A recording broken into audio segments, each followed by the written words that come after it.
לשיחה הזאת כולנו חיכינו. בואו נבין יותר טוב על הפוליטיקה האמריקאית, סרטון מרתק, שיחה מרתקת, פודקאסט מרתק, ביני לבין תום בלוק. תום בלוק עובד בצוות של תום לי, את תום לי אתם מכירים, והוא מה שמוגדר וושינגטון פוליסי סטרטג'יסט, אסטרטג מדיניות בוושינגטון, של המחוקקים, של הנשיאים. בואו נבין, מי בכלל הולך להתמודד? האם זה באמת יהיה טראמפ או ביידן, או בכלל מישהו אחר? האם מועמד עצמאי יש לו סיכוי? מה המדיניות הכלכלית המעניינת אותנו? איך זה ישפיע על השוק? מה הם חושבים על ישראל? כל כך הרבה שאלות, אני מקווה שאני אקבל מענה על כולם. ושנייה לפני שאני שם פתיח ומכניס את תום בלוק, שני דברים. אחד, כמובן לא ייעוץ פיננסי שום דבר. והדבר השני, זה אני רוצה לעזור לכל מי שירגיש שהאנגלית אולי קצת מורכבת מדי.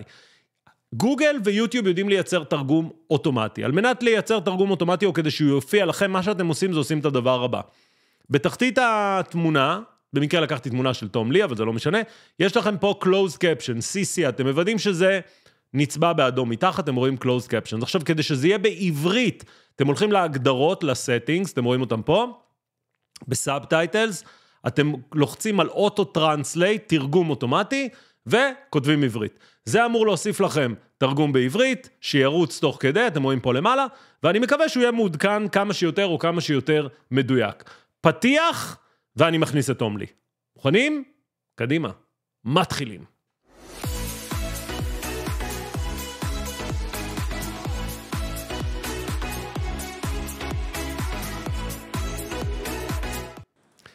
אז בואו נכניס את תום בלוק. הנה, אנחנו מצרפים, בואו נראה. Hi Tom, good morning. Good morning, how are you today? I'm good, how are you? I am well. Thank you very, very much for joining me on this great conversation, podcast, everyone would call it the way they would. So thank you very much on your Friday, thank you. And as I explained to my viewers in Hebrew, I'm going to now do it in English. Tom Blanc is a Washington policy strategist at Fundstrat or FSI Insight. I think I described it in the right way, but you have a vast experience from your past, and it would be amazing, except thanking you for joining us, of course, is sharing your experience, and from that point on, we can take it on to U.S. politics. Okay, so glad to. My brief background is as a young man in my 20s, I worked on Capitol Hill in the U.S. First, I started as a speechwriter for a U.S. Senate candidate. Then I became a legislative assistant, which is sort of the number 2 person in a congressman's office, my hometown congressman of Cincinnati, Ohio.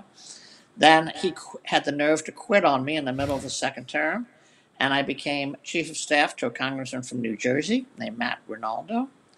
And then the person I was the speechwriter for was Robert Taft Jr. He was grandson of President William Howard Taft. He won,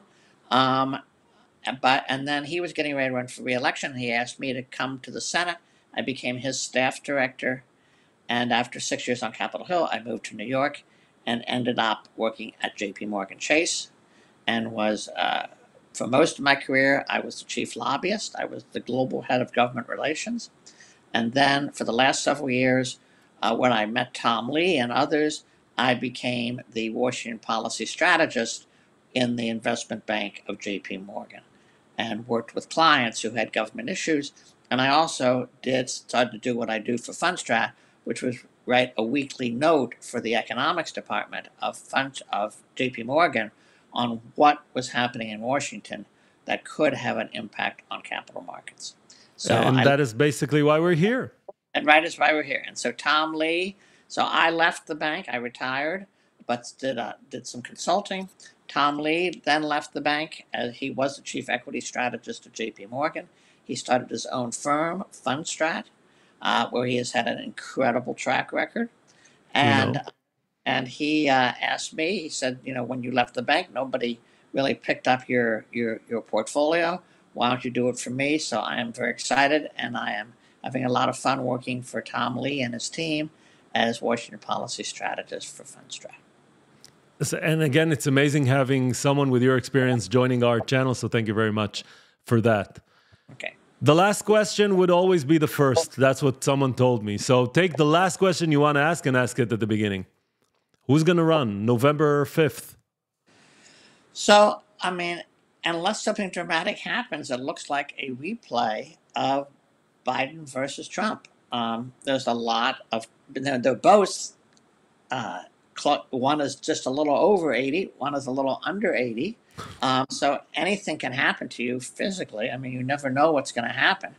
I think Joe Biden, I mean, I have a mother-in-law who we lost recently who had dementia. So I have seen dementia. And Joe Biden does not have dementia.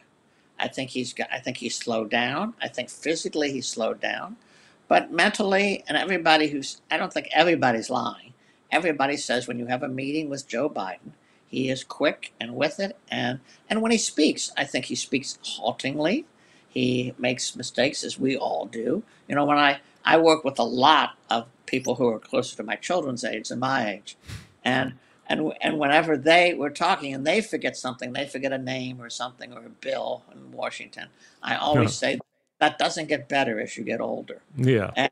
And so we're all forgetful, and we all put a word in where we didn't mean that word to be in.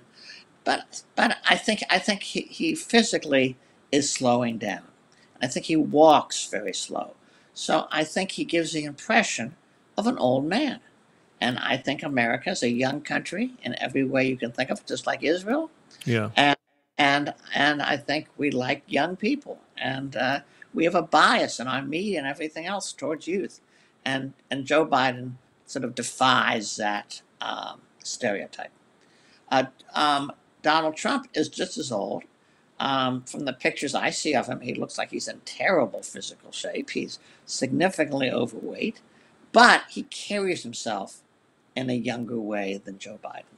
He has a sort of he's an entertainer.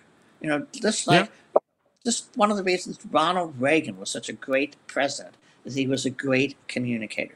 The expression I use when talking to people about it is Ronald Reagan and Donald Trump today realize that the camera is their friend. That's and they true. really understand. Donald Trump was a TV star. That's how he became president. Ronald Reagan as well, a movie star. Well, right. So they understand the camera. The camera's their friend. And Ronald Reagan and Donald Trump really understand that. And it helps them communicate better. And so Donald Trump, when that red light on the camera goes on, Donald Trump goes on. And he entertains, and he has this way about him, bouncing around the stage, his hand motions and everything. He's an entertainer, and Joe Biden is not. And so I think that people, and every poll verifies this, that people think of Joe Biden being old. They don't think of Donald Trump as being old, though in fact we all know he's just 3 or 4 years younger than Joe. So we've got so I see nothing that's going to break up this rematch. Having said that, we could wake up, we could end this conversation, and we find out that one of them had a stroke. Look what happened to our Secretary of Defense. He had prostate surgery. Exactly, and crazy. It went wrong in the hospital. So you just don't know. But short of something unexpected happening, every analyst I read, everybody I talk to, everything points to a rematch of Biden versus Trump. And where that goes, I think, is very interesting. I think the polling, so again, I worked in retail politics. I was very involved in structuring our polls. Polling this far out is very inaccurate because people have especially with nominees at this age. Right. So I don't take a whole lot of stock at this point in the polling data, but it has been close. It was close. As they say, the real polls is when people vote, and we had a real poll this week. We had a by-election where we had an empty House seat that was created when Republican George Santos, who was kicked out of Congress for his incredible web of lies. Crazy. That's a podcast by itself. Right. So he created this persona, and he got it elected in a Democratic district. in the U.S. parlance, he flipped the district. It had been Democratic. He flipped it to Republican. He gets kicked out of Congress. And then this past week on Tuesday, they had a by-election, and it became Democratic again. Yeah. And the Democrat won fairly convincingly. It's an interesting political district in the United States. It's in New York State, which is a heavily Democratic state, but this is a district on Long Island that has a Republican local machine that is very effective. So even though this district voted for Biden in 2020, it has the local mayors, they're actually called county commissioners, are Republican. The local officials are Republican. And so that machine got together and they helped elect George Santos. And the question was, could they elect? It's usually Tom Suozzi, who was the Democrat, had been the Democratic congressman. Again, he was very moderate. He had to get Republican votes to get elected. He did that, and he redid it again. I think looking at 2024, the interesting aspects were twofold. One is the Democrats have had an incredible issue in the last 2 years, and that is abortion. As your listeners probably know, 2 years ago, the U.S. Supreme Court turned out the policy of the previous 25 years and said that states may limit and put limits on abortion. Correct. And the Democrats have taken that issue and have won every by-election in the past 18 months. Plus, in a state like Ohio, which is a strongly Republican state with a Republican governor, a Republican senator, a Republican state legislature, there was an election referendum last November to make abortion legal in the state of Ohio. And it won with 56% of the vote. So the Democrats have a very strong strong issue, and I think it helped Tom Suozzi in this election this week. I think it'll help Joe Biden. And so I where are they? Where are the the strategists? So sorry, I'll start from the beginning. It seems like Trump has great media footage. He has a passion to the camera. He has great strategists that put him in the right place, saying whatever the crowd wants to hear, and it's working for him. MAGA is back in action. He's kind of getting the troops back and getting ready to vote for him. So from his perspective, it seems like, his campaign is full steam ahead. He has the right people. He still has Nikki Haley that's bothering him a bit and maybe waiting for him to drop out we'll talk about everything that goes on in the court. But hasn't the Democrat Party, or haven't they, found good strategists for Biden, at least to make it, because if you're saying abortion is the issue, I don't see Biden talking about abortion every other day. So if you say he's lucid, I don't see him, pictures of him taking the right decisions in the combat room, and so he can do all that. Why isn't it happening?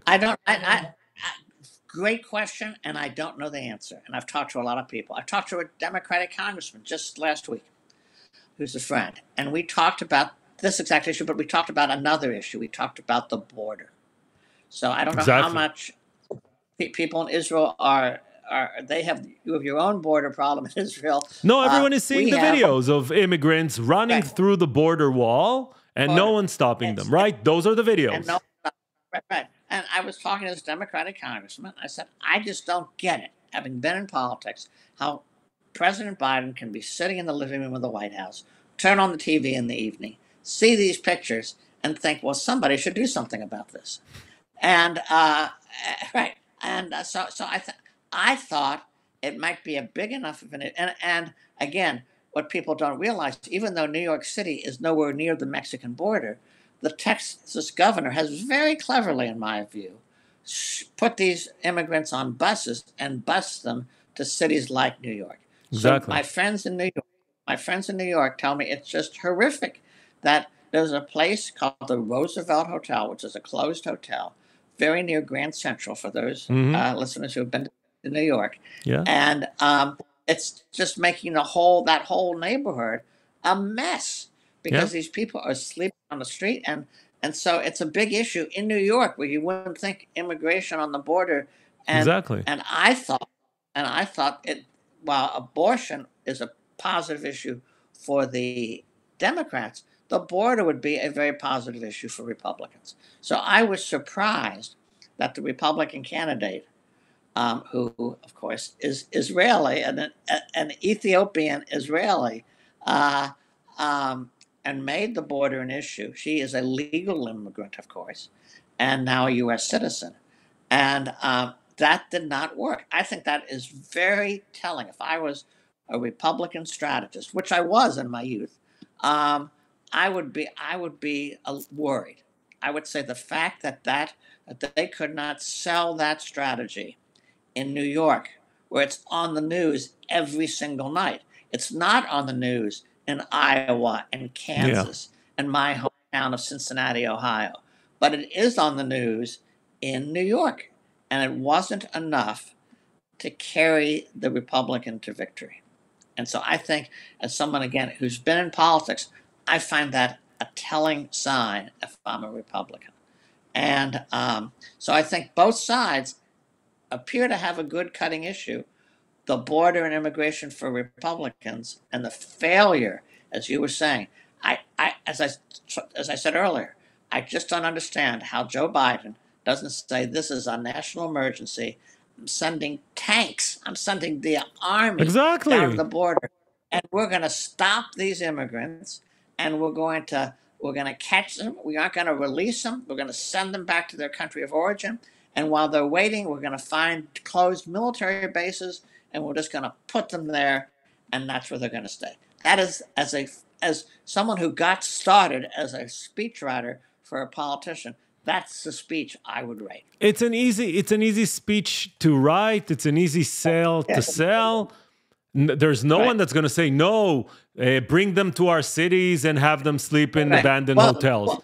That's not true. So yeah, you're right. But in the Democrat Party, it is, you're right. So it's not that true. But they're the minority. Again, if you let the minority rule your party, then you have an issue regardless. Right. So, but there is a minority, a vocal minority that we call progressives. Yeah. And actually, I've talked to several Hispanic friends, and they want to stop it. They say it's hurting us as Hispanics, of course, to have this. And so, again, I don't know what Joe Biden and his White House advisors are thinking. Friends tell me that he has so many far left progressives in the White House that they are successfully tilting the policy in its current direction. But I think if he wants to win, he probably has to do something else. Though the victory by Swazi does indicate that abortion, at least today, seems to be a better issue than the border. Now, you probably have seen in the last few weeks circulating around the option of Michelle Obama. What do you think about that? No, not going to happen, right? No. I think if you want to, I think there's a slight chance that Biden, in the end, doesn't run. So we actually have. So I'm old enough to remember when George McGovern, maybe you have some listeners, George McGovern ran for president. And he, at the Democratic nomination, they had their convention and they nominated a senator named Tom Eagleton. After the convention was over, he was the candidate. They discovered that Tom Eagleton had electric shock therapy and had been treated for some serious mental problems. Okay. And so he said, I'm leaving the ticket. So they had no vice president. So what happened, and everybody learned what happens, is the Democratic National Committee picked a guy named Sergeant Shriver, who was a Kennedy in-law, to join the ticket. And rather than McGovern-Eagleton, it was McGovern-Shriver. So one thought, I haven't heard anybody who I respect say Michelle Obama, but what I have heard is that after the Democratic Convention officially nominates Biden, that's when he will step aside. So that the political elite, rather than open it up for a drawn out big battle, the Democratic National Committee will hand pick the new ticket. And the names that I keep my eye on is obviously the governor of California wants it badly. Of course. I think a more interesting candidate is the governor of Michigan. And it's a woman. She's very savvy. I hear nothing but great things about her. So I think there could be someone like that we know. There's some senators, younger senators. So I'm not sure who it would be. I'd be surprised if it was Michelle Obama. Yeah. And I want to put, at least for my viewers that are in Israel, I'm not sure the dates are aligned. So we're recording this February 16th, and elections are supposed to happen November 5th. So we're 7 months, 8 months from election, and we're still having the conversation. Is it going to be Biden? Trump probably is going to win over Nikki Haley. Leads, it's going to be probably another one or two. He absolutely right. Yeah, it's probably from the GOP side, it's going to be Trump. On the Democratic side, currently, it might be Newsom from California, and might be from Michigan. But yeah, which one is better for the stock market? And again, this is not financial advice, but from your experience, you've seen Republican presidents, you've seen Democratic presidents. I don't think our economy is so big and so vibrant. I don't think it makes any difference who the president is. On the margin, there might be a sector that Fundstrat might write about that might get some more government assistance or something, but I think there is no correlation between who's president and when the market goes up and when the market goes down. So I don't think the markets have a little interest. Again, individual companies might have a little interest. I think this party might be a little more pro drilling for oil or whatever. Yeah. But I think by and large, the American economy is so big, so diverse, and the dollar is so important in the global payment system. Yeah. That who is president? I mean, I think. So one of the things I did when I worked at J.P. Morgan is I was an advisor to the State Department on U.S. dollar policy, and so I think that the riots on January 6th, where people said, "Wow, what is happening to the United States?" Yeah. It's probably a bigger threat to the dollar, and I think we've overcome that. But I do think what makes America great is that everybody in the world, whether you're a Russian who wants to get his or her money out of the United States and into an apartment in Miami, there's a part of Miami which is called Little Moscow, which has all these Russian oligarchs have bought apartments. Everybody, at the end of the day, wants some money in U.S. dollars. And so again, going back to the way people perceive reality, right, or the way they look at things, Republicans always have that acknowledgement that once they're in power, the economy is better. The stock market is better. They're like the business savvy focused from a legislative point of view. But from a result point of view, it's not. Those are not the results. Right. So right now the economy has never been better. I mean, exactly. We're doing, the economy's doing much better, and I think Trump had the unfortunate of the pandemic, which again, I don't think it would have made any difference who was president. Of when course. The economy closes down, it's bad, and when the economy recovers like it does now, I think that the economy would have been really good under either party. So the American economy is just so resilient, so large, so diverse. When you think about it, there's almost no sector. I mean, other countries have, Israel has an incredible technology sector. The United States has a company called Apple, right? And Microsoft and Meta. So there's really no sector of the economy where people don't look to the United States, and it's so that the Congress can make their policy, and they're clearly right now. There's a bill before Congress that a tax bill. We have some technicalities in our tax law that allow a speedy write-off for new equipment, and that is expiring, and so they want that to renew. Are there companies that are lobbying? I have friends who are lobbyists, and they are lobbying day and night to get Congress to renew those tax benefits for corporations. Is anybody going to have a down quarter because they weren't renewed? No.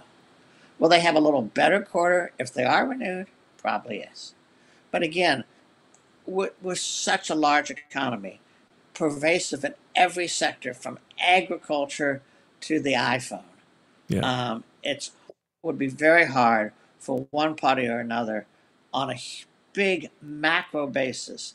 So there are micro issues where you could probably find my company or my industry would be marginally helped if this party won or that party won. But again, I think the American economy is so big that we can withstand either party. So let's talk about Israel.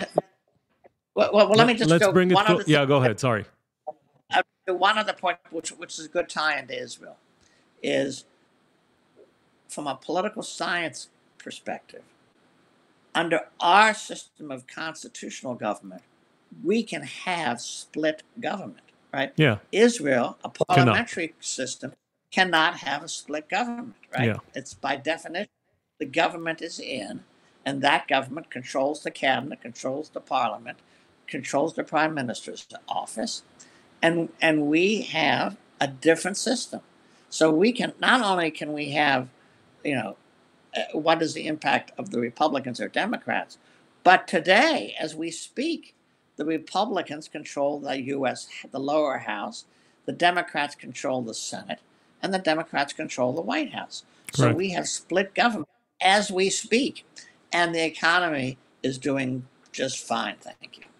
Yeah, and now let's bring it closer to home, or at least closer to my viewers' home, and that's Israel. And I want to, before we talk about the different policies or the way Biden versus Trump, assume they're the two nominees first, because they're currently what we think, or who we think are going to be the two nominees. Before we talk about policy, let's talk about the aid that was is kind of moving, because they combined the aid to Israel with the aid with Ukraine, and now it becomes a bigger issue whether you support Ukraine or you don't support Ukraine. And on the Israel front, if it was split, I assume even with the radicals or the progressives on the Democratic side, it would be easier to pass it through the House. Combining it with the Ukraine became more complicated. But let's talk about the aid for a second. Is it gonna? I think it passed, or it's gonna be passed, or it's not. But it's no one even understands right now what's going on with the aid. You probably understand better. So the Senate passed an aid package overwhelmingly. It got 70. Was like 70 to 30. I think it was 70 to 28. I think there were two not voting. So in a 100-member body, 70% is not a bad start. Correct. So they got 70 votes, bipartisan, and sent it to the House. The House is very close to dysfunctional right now. The split is only a 3-vote difference between the Republicans and the Democrats. And the Republic, both parties, we have, again, going to American political science, which I talked to a lot of students about, we have umbrella parties. So in Israel, you have a lot of factional parties, right? You have the Centrist Party, you have Labor, right? So in the U.S., we do not. We have 2 large umbrella parties, which makes us relatively unique in a political system. And it probably is tied to our constitutional versus parliamentary system. And so these umbrella parties have a big difference. So you have people in the Republican Party who are from New York, a very liberal state. And so there are just issues which they cannot agree with a congressman from Mississippi or Alabama. And so you have, within these 2 umbrella parties, you have a wide variety. And in the Republican Party today, you have a group of, they call themselves very conservative, and they are against foreign aid. I mean, they're isolationists. They're like the Republicans who fought Franklin Roosevelt in World War II. And that heritage of isolationism is alive and well in the right wing of the Republican Party. The Democratic Party, especially with respect to Israel, has these progressives, and there actually are a handful of Palestinian Arab members of the every Muslim who's in the House is a Democrat, I believe is correct. Yeah.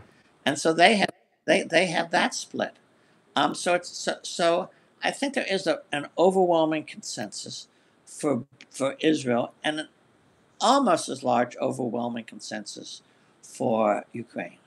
Yeah. And I think today's news of the death of the dissident, whose name I will pronounce in. My wife says I have verbal dyslexia where I pronounce things like that. When it's people that are against Putin, I always start, and before I'm mentioning whatever happened, I say, Putin, I'm not criticizing you, just I don't want to end up like Nikolai did. Right.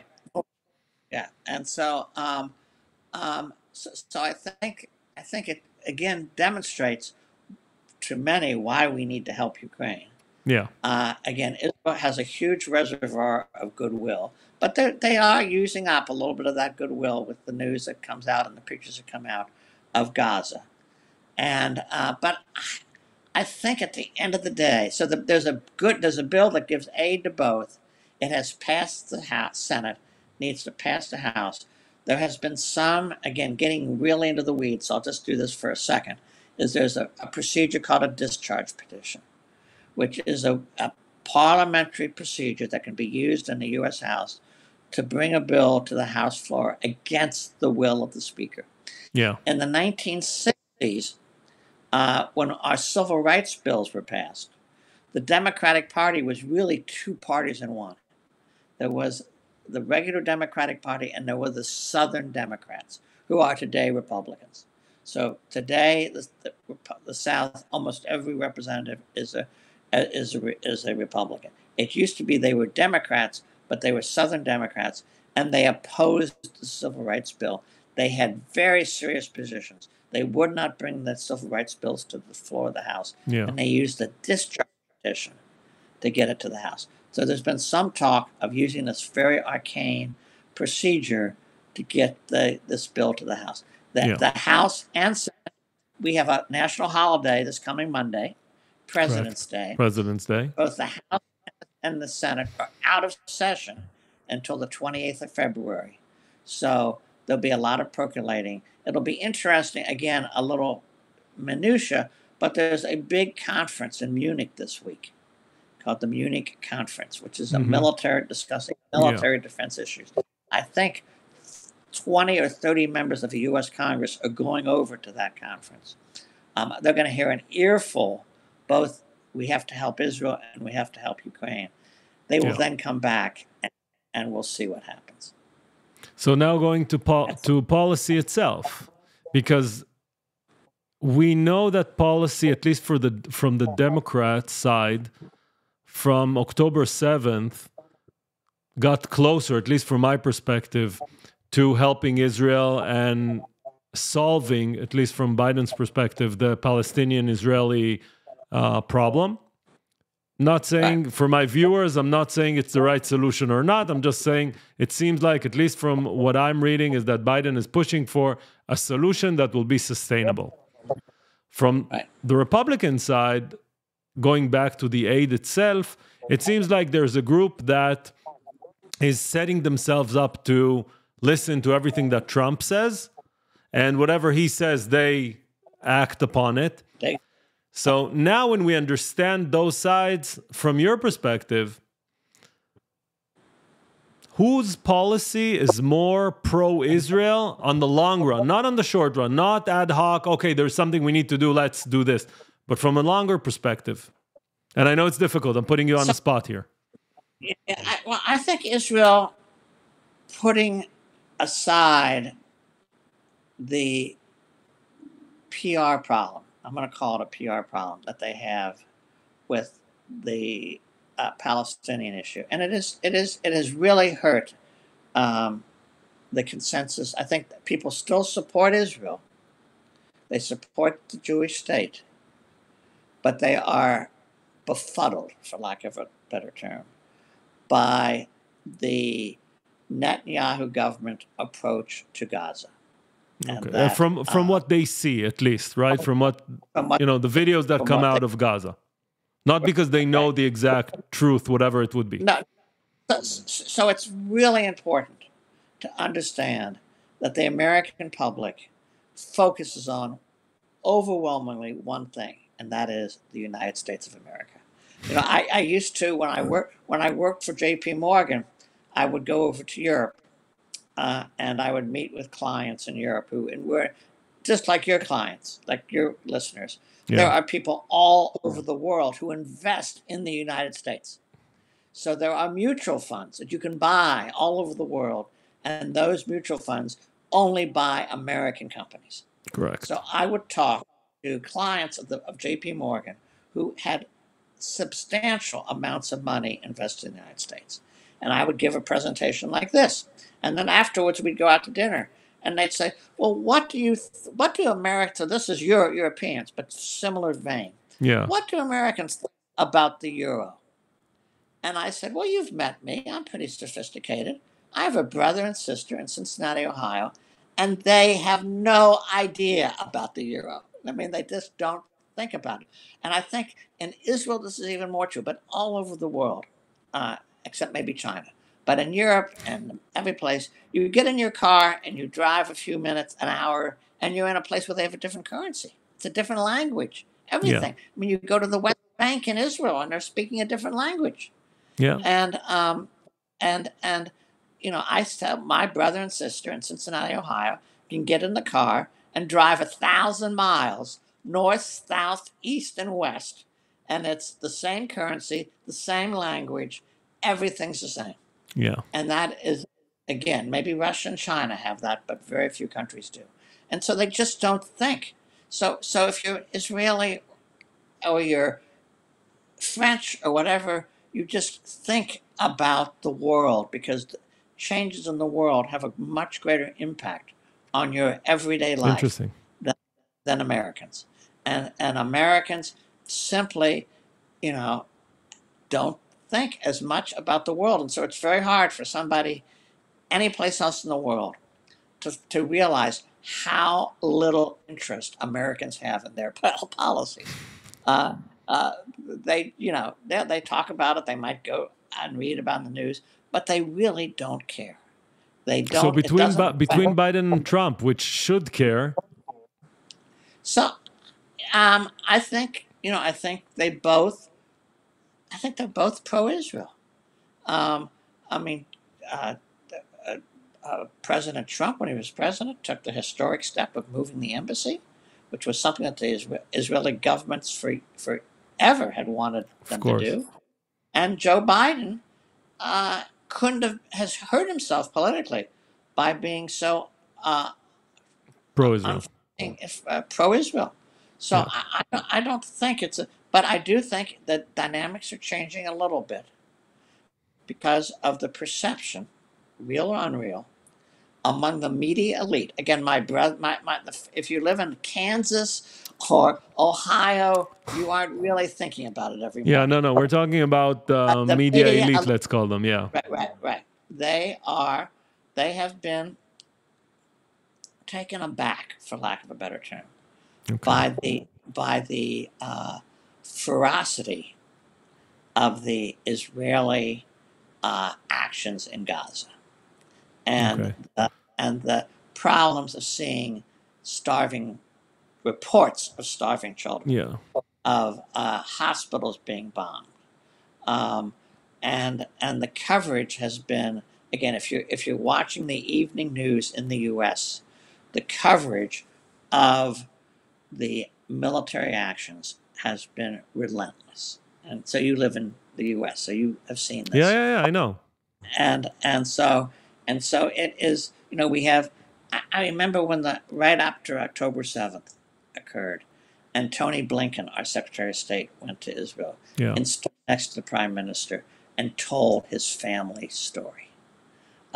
Yeah, I remember as well. Descendants, his family was directly impacted by the Holocaust.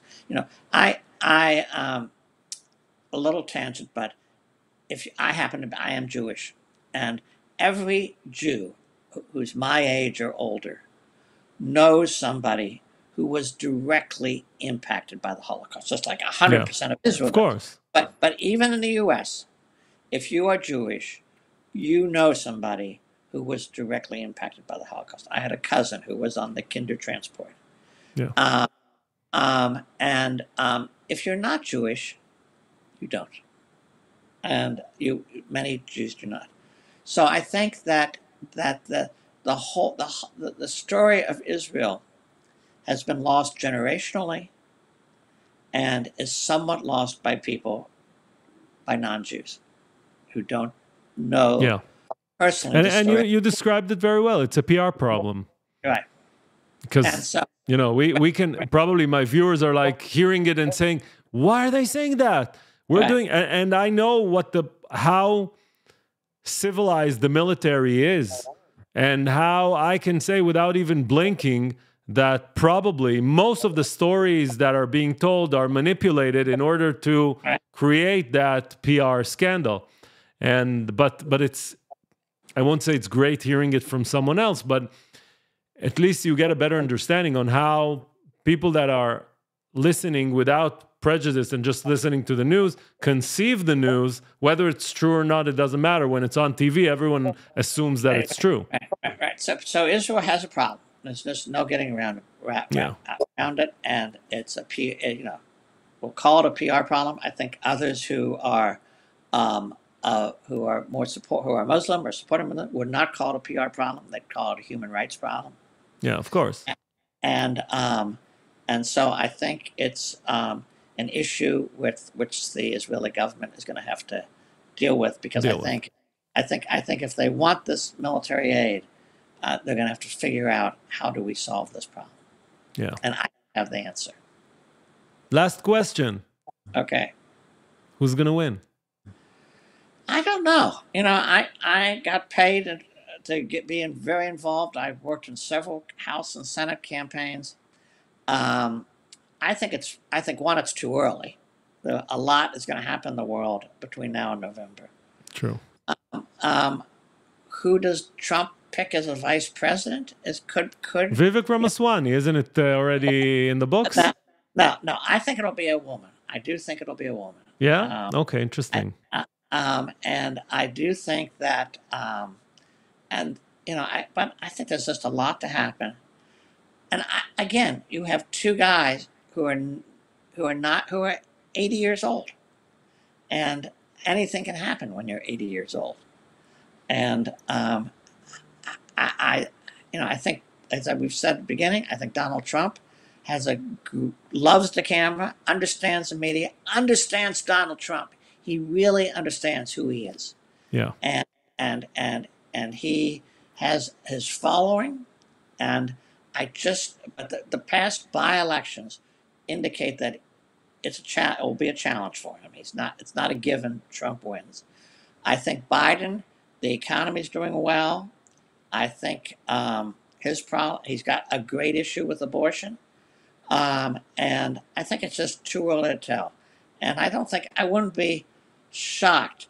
I'd be surprised, but not shocked, if at some point they look at is this the right policy for Biden to run again. But that's sort of pie in the sky.